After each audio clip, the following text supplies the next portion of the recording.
What's going on, guys? Welcome back to another episode of the Speaking Sessions podcast. I'm your host, Philip Sessions, and we've got Dr. Alex Ellis here. He is an award-winning author, speaker, and connoisseur of style. Dr. Ellis is turning heads across the nation through his inspirational message and well-dressed stature. He has been featured on CNN, Black Enterprises, Our World television show, 700 Club, BET, and the Steve Harvey Morning Show. He passionately delivers a fresh perspective that empowers people to reach their maximum potential. Yielding to the call of social responsibility, Dr. Ellis is the founder of the Tide to Greatness nonprofit organization, which is positively impacting the lives of over 10,000 young men. Besides being a speaker, an degreed engineer, this guy has done a lot of things in order to get himself in front of more people to help change lives. And I cannot wait to talk more. But Dr. Ellis, tell us a little bit more about yourself. Hey, Philip, let me start by saying, man, thank you so much for the opportunity to be a part of your incredible podcast. I am honored to be one of your guests. Thank you for all that you do, for how you serve the world, how you show up consistently, sharing the information and training that you do through your podcast. Thank you, because it is a gift for so many people that are looking to really get into this speaking business and to just perfect the art of speaking. And so thank you for that. So a little about me. You made mention of my degree in engineering. I'm a graduate of North Carolina A&T with a degree in industrial engineering. And listen, you're working in the engineering field, unlike myself, who has never worked a day in engineering in my life. I just knew, unfortunately, it was like halfway through my, matriculation process in undergrad that I realized that engineering just isn't for me. And so you can't tell by looking at me, but Philip, I'm 6'7", right? So I'm a really tall guy, right? So on one side, I have friends and peers and athletic coaches wanting me to play basketball. My parents were pushing me to be this engineer, but I wasn't passionate about either. And so one of the things that I've learned of Philip is this, that purpose leaves clues, right? When I look back over my life, I've been speaking my whole life, whether it was an Easter poem at church on Easter Sunday when I was a kid, whether it was a debate club in high school or Toastmasters in undergrad, or early on in my, graduating and getting a job, we have a project at work and someone would have to, kind of unveil the project or our findings. And they're like, all right, well, Alex, you do it. You speak well, you do it. Like I would always find myself as the designated speaker to represent the group whenever we were in breakout session. And so now that I have fully embraced, this call to speak, and I speak professionally for a living, I see like breadcrumbs, like throughout my life, like a trail leading me to ultimately do what I do professionally. And I love it. And now I'm at a place, not only do I speak professionally, but I'm able to then turn around and help to train and educate other people so they can walk in their purpose as speakers as well. I love that. And we talked offline a little bit about how I wanted to go down that journey of how you got into speaking. But before we go into that, I really want to dive into the fact that you're helping these young men. And I know I've seen on Facebook, not you particularly, but I've seen other men go in and they do a similar thing where they go into these schools and they're helping these young men learn how to dress professionally, learn how to dress like a man and be more like a man. Sure. Maybe I don't know exactly what you're teaching, but I would love to hear more on this and what really got you inspired to go into these schools and start doing that. Sure. So I'm also an associate pastor at a church, right? And so one Sunday, this mother comes and she asks for prayer for her son. And so he's a teenage boy that is utterly embarrassed by his mother bringing him to the front of the church for prayer from the pastor. And so I say, well, what's going on? How can I, what area would you like prayer for? But she's like, he's not doing good in school. He's picking on his brothers. I think he's starting to drink a bit. He might be smoking. It's all the typical things that, moms wrestle with when it comes to their boys. Mm-hmm. And so she also told me that he was the oldest of 5 she was raising by herself. And so I knew, aside from prayer, that this young man needed a positive male in his life. And so, we prayed and subsequently developed a mentoring relationship. And so I became heavily involved in his life, going to his basketball games and getting him tutoring for school and meeting his teachers and all of that stuff. And I realized that there was so much that I took for granted being raised in a home where my dad was present, taking your hat off in a building or open a door for a woman or pulling out a chair or, certain just things that men typically do. This young man was clueless about. And so, style and image was also a real important factor of my life. I had started a custom clothing business and was styling men and doing personal shopping and those type things for women that wanted to, have their husbands look nice, or guys that, hey, I got a bonus on my job and I just want to elevate my look. Can you help me? So I was doing that as well. And so I saw a need for young men. That was during the sagging jeans craze, where all these young guys are running around with their jeans sagging. And so, unbeknownst to them, people make assumptions about you simply based on how you look. And so I had a heart to help young men start to present the best of who they were to the world. And we started with teaching them how to tie a tie.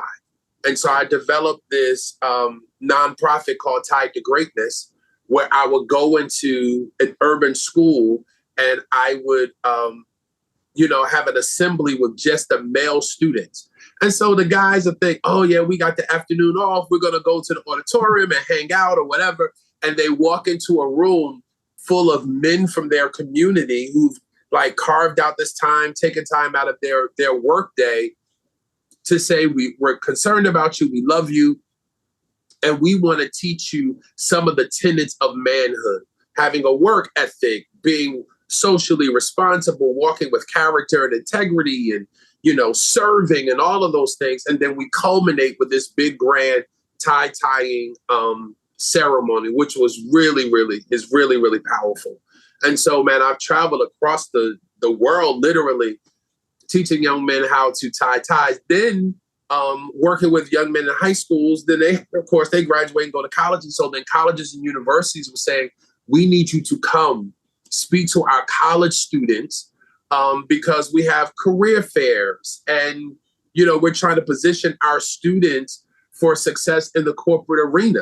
So we need you to come in and do a dress for success type of presentation. And so then that pushed me into the college market. And so even to this day, I do a lot in the college and university space, where I travel to colleges and universities and they'll have me come in before their big career fair. And I will teach them networking skills, interviewing skills, dress for success skills, what's appropriate for an interview. And even now, post-COVID, what's appropriate for a Zoom? What's that Zoom etiquette and all of those things. And so it's really been an amazing journey with twists and turns that I had never imagined, when I first went into undergrad. I never thought I would be doing what I'm doing today. But man, it's been an amazing ride. And I'm honored to touch as many lives as I've been able to. Yeah, and that is incredible that you've been able to do that and really just starting it. It's funny there at church instead of just praying. And as a man of God as well, sometimes I think, well, prayer is definitely important, something that we should do and should continue to do. I do think that we need to take some physical or worldly action as well Yeah. on things. And I find that really cool that you went and decided to do that. And now you've kind of created this whole speaking career, if you will, around Yeah. that as well. Yeah. And so that was kind of the catalyst for the speaking career, or how did your speaking Yes. start? Yes. Okay. Because again, I have a master's and a doctorate in urban ministry. And so I was already preaching and teaching from, a religious perspective, but I was never a public speaker per se. But when I started Tied to Greatness, it kind of opened this lane that wasn't so much church ministry, but it brought me into secular and academic spaces where I wasn't so much referencing the Bible, but they were still, ministry is in me, so there are still biblical elements of it, but it is not as the traditional sense of preaching is. But it led into an amazing lane of public speaking for me. And what's so cool about it, Philip, is there are people that I'm able to reach now that will never come to my church. Yes. And so God has just he just kicked the doors wide open for me to have influence in areas in both, speaking in the college market, and now most recently, even in the corporate market, that I wouldn't have been able to do just being limited to church. And so it's a blessing. Yeah, I was going to mention that's a ministry for you as well, and such an important thing that we don't think of as Christians, that we can go meet people where they're at. And it doesn't mean we're with a lack of a better term, thumping the Bible every time we're trying to talk to them. No, we're just having a conversation, or we're being a good influence. And hopefully through that good influence, they'll want to ask questions. They'll see that we're different. They'll see that light that we have, which comes from Christ and everything. So I love that you did that. And I want to kind of pull out real quick for a second, because I guarantee there's somebody out there like, well, that's really cool. It sounds like you stumbled into this and it just kind of became this thing. What would you say to that person that's doubting that they probably have a different message than you, and it's not business, it's not entrepreneurship, it's not marketing, all these things that are these big popping topics to talk about? What would you say to this person that has this lesser topic, if you will, for lack of a better word, to inspire them to actually go out there and start speaking on that? Okay, so there are two things I'll share with reference to that. So let me start with this. So, Philip, if you want to improve your life, improve your ability to communicate, right? If you get better with communication, your entire life gets enhanced. You're a better employee. You're a better employer. You're a better leader. You're a better spouse, a better son, a better daughter. Just things heighten. You're a better student. You're a better teacher. If you work to perfect the art of communication. And so, I want to encourage people. So there are those that want to speak professionally. And then there are those, I'm sure, that are listening to this podcast that say, I don't want to quit my job and become a professional speaker, but still just to be a better dad, to be a better mom, to be a better niece. Like, that happens when you elevate the muscle of communication. And so I want everybody to feel that this is just not a niche market for certain people, but we communicate every day. You communicate when you go on Facebook Live. You communicate when you're promoting your business. You communicate when you're giving that report at work, or you're communicating with coworkers or your boss. We're always communicating. If you're purchasing something at the mall or picking up something at Home Depot, like, we're always communicating. And so there's space for us all to get better in that particular area. Also, there is a niche for whatever you're passionate about, right? So I was passionate about fashion. That meant a lot to me. And so I was able to leverage, this whole dress for success thing into this whole public speaking brand that I built. But you might like walking dogs, or you might be passionate about cats, or passionate about whatever it is you're passionate about. There is a market for that particular niche. And so, I ask individuals that come to me and they say, Dr. Ellis, I want to speak. I mean, I see what you're doing on the stage. I want to do that. And so I ask them, well, what's your message, right? What is it that you're just passionate about? Because if your topic or subject matter doesn't move you, it won't move your audience. Like, if it doesn't mean anything to you, if it doesn't resonate in your heart, if it doesn't light a fire in your soul, it's not going to do that for your audience. And so you want to find something that matters to you, that message that you believe that the world needs to hear, and that you're assigned to deliver that message to the world. So it's finding what that message is, and then the next step is finding out, okay, well, who is the audience that needs this message? Right? So if I'm talking about, professional development, or I'm talking about image or style, like, who needs my message? Okay, I found that colleges and universities need my message.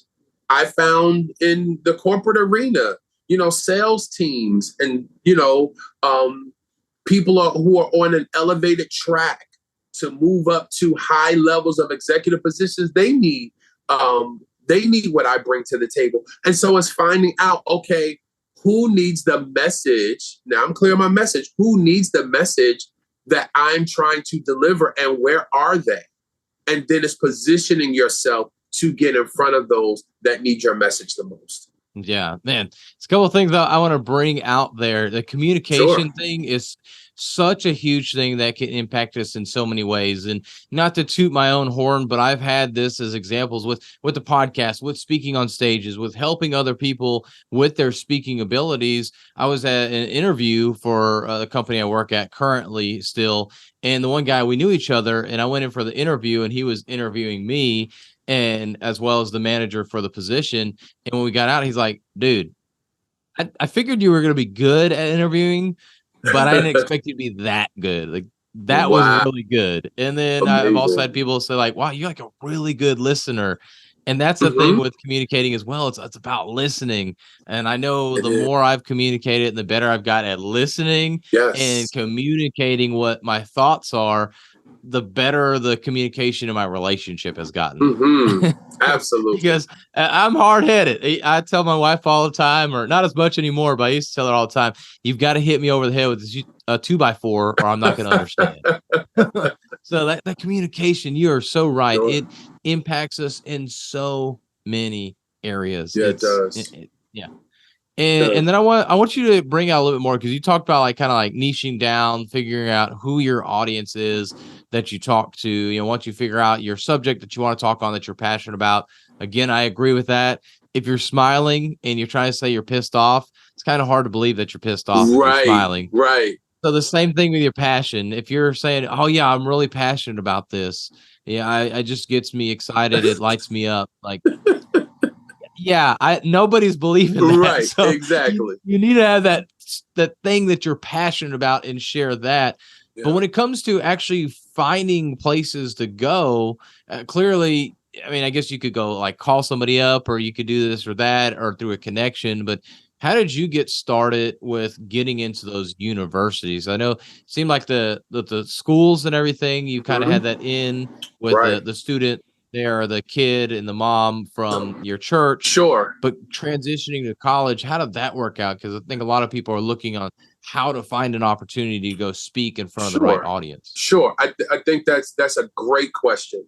And so there are a number of things, right? So first, it's working your network, right? So you start there. You start with your next door neighbor that teaches at a university, right? You talk to your cousin that's an athletic director. You talk, you know what I'm saying? So you find people because we all have a sphere of influence. We all have a network, no matter how big or small it is, you know somebody, right? So it's okay, let me look at my network.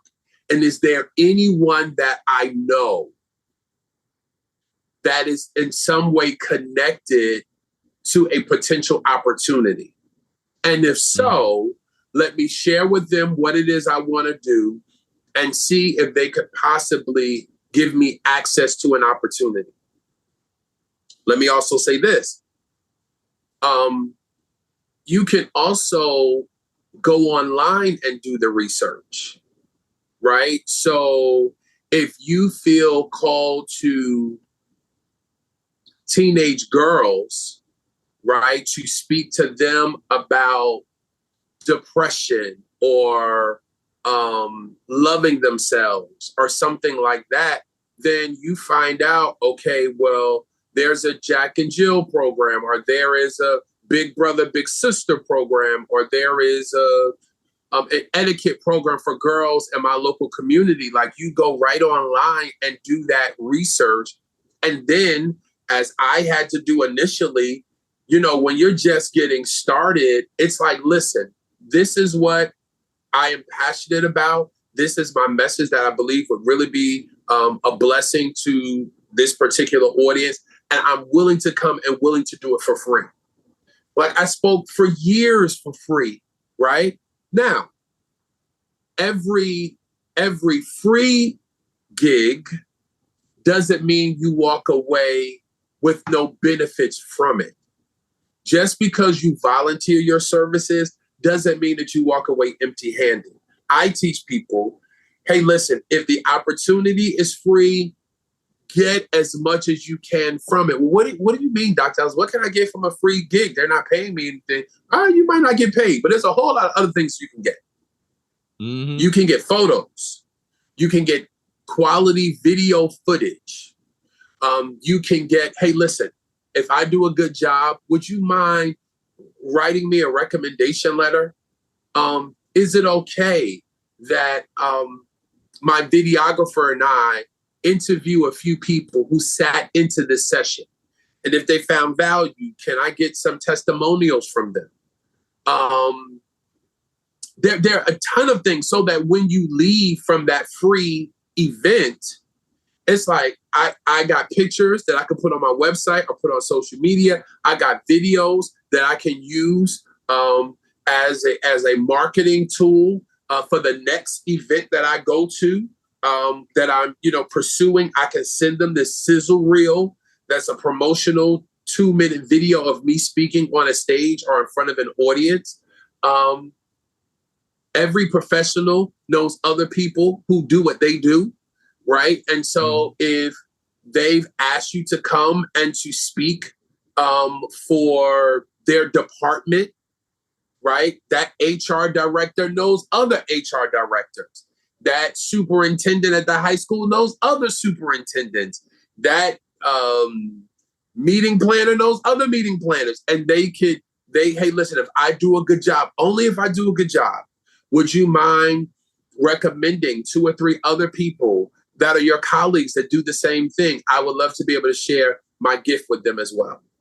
And then that helps you to gain momentum in finding other additional opportunities to share your gift. Yeah, those are great ways for sure. So I want to be able to give you a little plug here. So I know you mentioned about you do Speak Up. So tell us a little bit about what Speak Up is. Okay, so Speak Up is a speaker's bootcamp. Okay. Where I spend 2 days training people who are interested in becoming speakers. to be able to hone in and perfect the art of public speaking. And public speaking is simply this. For me, my working definition is the art of effectively communicating your thoughts and or ideas to other people. And so we teach you to own the power of your voice, that you have a unique message that the world is waiting for, and they're waiting to hear it from you. Because there are some people, Philip, that feel there are other people that are doing that. There are tons of people online that's already talking about mental health. Oh my goodness. Every day I go online or every day I look at the news, somebody else is talking about menopause, or somebody else is talking about how to prevent suicide, or how they lost a lot of weight. So my story doesn't, it does. They've heard it, but they haven't heard it from you, because you have a unique story. You have a unique personality that comes alive when you share your message, whether that's on stage or even virtually. And so I believe that you do the world a disservice when you silence your voice. And it's time for you to speak up. And so I help you to get over that fear of public speaking, to dismantle the myths. People have so many different myths about speaking. My mouth is going to get pasty. I'm going to get dizzy and fall out. I'm going to get up there and forget my lines. And I mean, certainly those are all things that, come to people's mind when they think about public speaking. But just as you can, again, overcome a fear of flying, or learn how to ride a bike, or learn how to hold your nose underwater, hey, listen, you can learn to master and perfect the art of speaking. Yeah. Oh man, and I'm curious, you mentioned something about like, I'm gonna forget my line. I feel like a lot of people that I've talked to have said that as well. They're like, man, I'm gonna get up there and I feel like I'm just gonna ramble and I'm gonna lose my track, and then I'm not even sure if I'm gonna be able to even finish the speech. What's something that you would tell those people that do get distracted? Sure. It's preparation, right? You're not now. I understand the fear of that when it's an impromptu speech, right? Where we're at an event and I say, hey, Philip, would you come up here and share with us for the next 15 minutes on whatever, right? Then I can understand that the fear of rambling.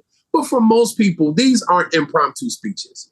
Most of these opportunities, you have been told ahead of time, you have a particular subject or area you're supposed to talk about, and you have a time limit. And so you prepare, right? You prepare your speech, you time it to make sure you're within the time parameters that have been established, and you practice. And you have a manuscript, like you have it written out, like you're not just talking off the top of your head.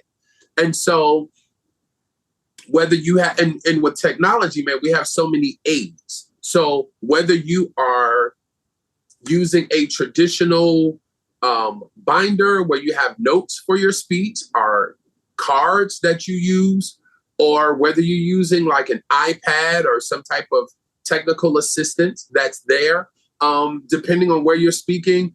I mean, Philip, they even have, they even have teleprompters. Yeah. Where, there are aids that are right there, in front of you that help you with the notes for your speech. And so it's not as, nauseating as we would think it is.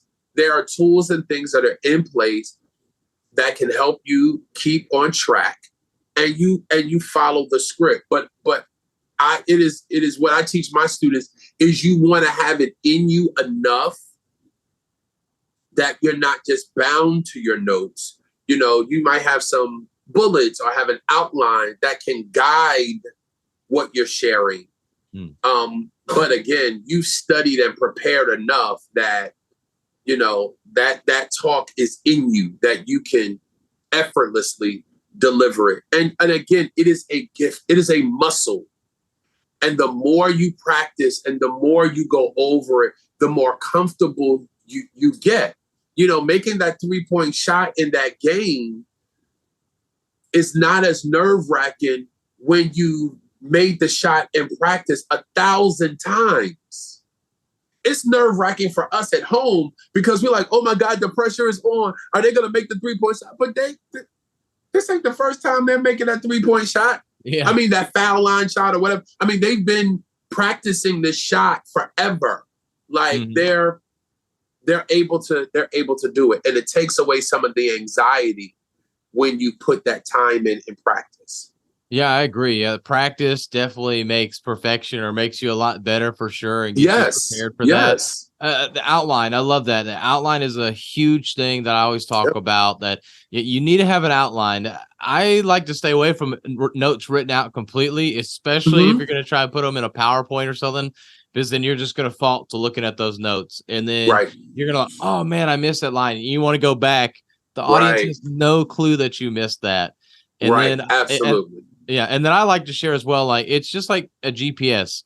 If you don't put an end destination or where you're trying to go, you're just going, and you never know if you're going to get there. So you need to also know, what am I trying to have the audience take away from this message today?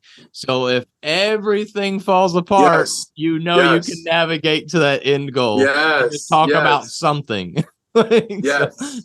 But that's a worst case scenario. And Philip, I think that you bring up a very good point. You know, like, what do I want people to walk away with? I think it's important for the goal to simply be to add value. Yeah. Right. Like, so my goal in being here tonight is not to be your most celebrated podcast interviewee. Hey, listen, man, my goal tonight is to simply add value. That's something that I say in the half hour that we're together, that somebody I didn't think about, oh man, I'm going to try that. Wow, he brought up a good point. I never considered that.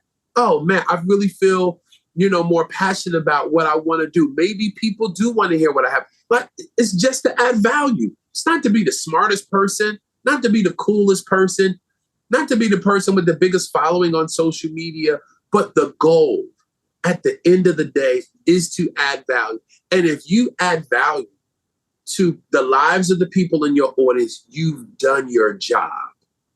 Yes. At least that's what I think. I think you've done your job when the goal is just to simply add value. I agree with you. And it's just one person. You don't need to try to add value to everybody. Like you mentioned a minute ago, everybody has their own unique message. It could be around the same theme of weight loss, around the endurance journeys. I don't know, just random things. But because of your unique story, you're going to touch somebody in a completely different way. Then other people, they can't stand you. They think you're nose. So right. And guess what, Philip? That's okay. You're not going to be everyone's cup of tea. Exactly. And it's okay. But there is a tribe of people that are anxiously awaiting you, And so it's like, hey, it's time for you to get up and find your tribe, Find those people that rock with you. Find those people that are, all right, what does Philip have today? Oh, over, what's going to be the next subject that he covers in his podcast? Hey, listen, and find those people and serve them well. And let me say this, your tribe might be small, but they are still worthy of your best. Right? You don't wait until you get a big crowd or a big opportunity to show up and to be present and to give it your all. No, every opportunity is an opportunity that deserves your best. Let me share this quick story with you. I was invited to do a singles conference in Atlanta at a church in Atlanta. And so, I'm there, with my team, and we come in and they kind of walk us through. The church is a big church, but I thought we were going to be in one of the classrooms in the church. And so we kind of, they're taking us, navigating us through these hallways and these rooms and spaces. And so they take us through this final door. And Philip, they take us into the sanctuary. I had no idea that the session was going to be in the sanctuary. Philip, the church seats 10,000 people. Man.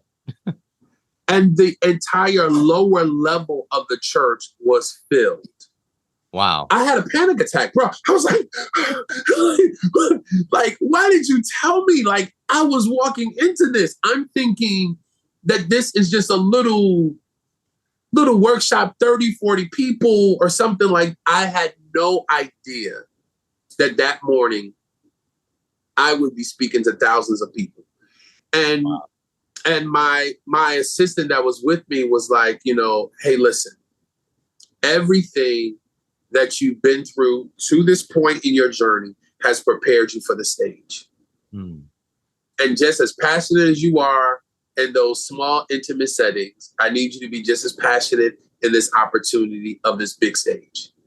And, we prayed. I went on stage. It was an amazing opportunity by the grace of God. I did really well that day, but I walked away with a life lesson, and that is to always prepare to give your best, because you just never know.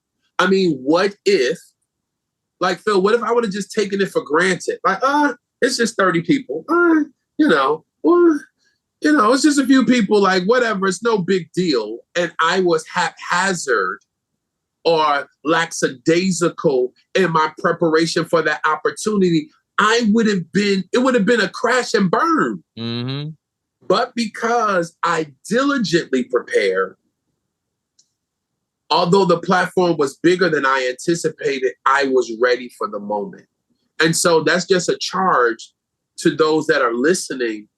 Always give it your best, whether, it's a few students in the after school program, or whether it's a few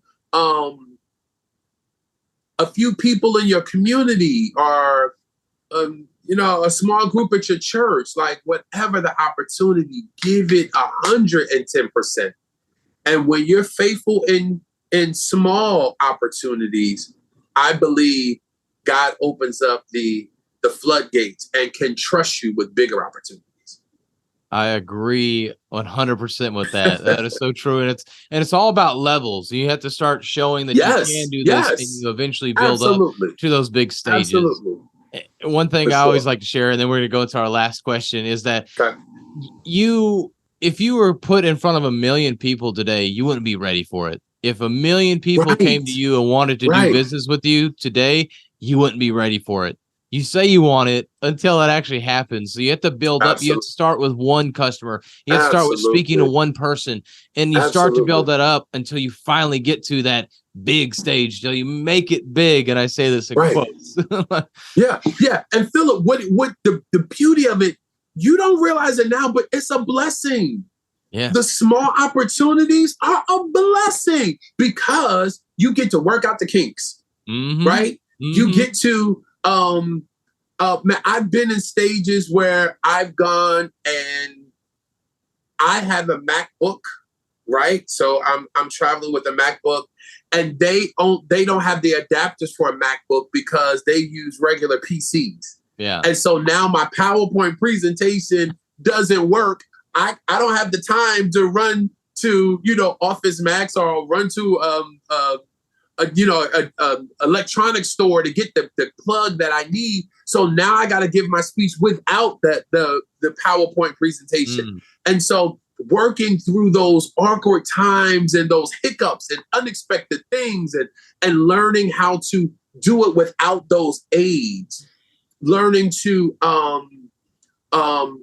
sense and read an audience, right? And to read the room, like, no, this regular typical talk isn't working. Let me shift. What do I need to change? What different direction do I need to go in? People are starting to fall asleep. How do I re-engage my audience? Do I have people stand and stretch? Do I involve some interactive exercise to get them moving, to get them to physically be a part of what I'm sharing? Like, you get to work out all of those kinks when they're small. You don't want to do that when you're on a major platform where they paid you thousands of dollars and they have this huge expectation of you and now you've embarrassed yourself, and it's hard to recover from that. Have that in those small times so that you can perfect your gift, so that when the big stage comes, you're such a pro at this. You've mastered it, that you can really get there and really shine like you're called to. Yes, very well said.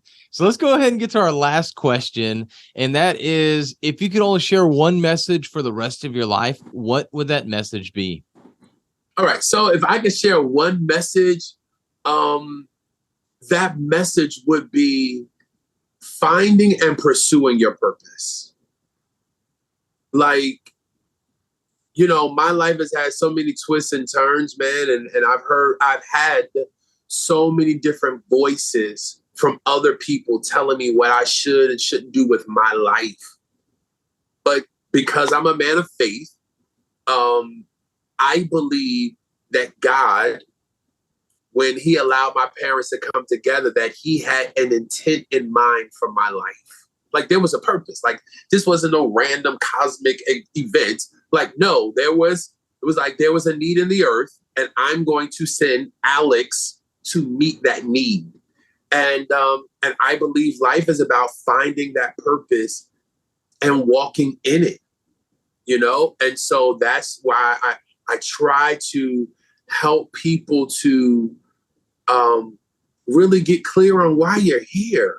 Like, who wants to climb the top of this building and realize, like, this is the wrong building. Like, I've climbed this ladder of success, but this wasn't even my assignment. Like, you're in the wrong building. Like, who wants to go through all of that work and be in the wrong place? No, you want to find out what it is you're uniquely called to do. And then you want to do that and do that to the best of your ability.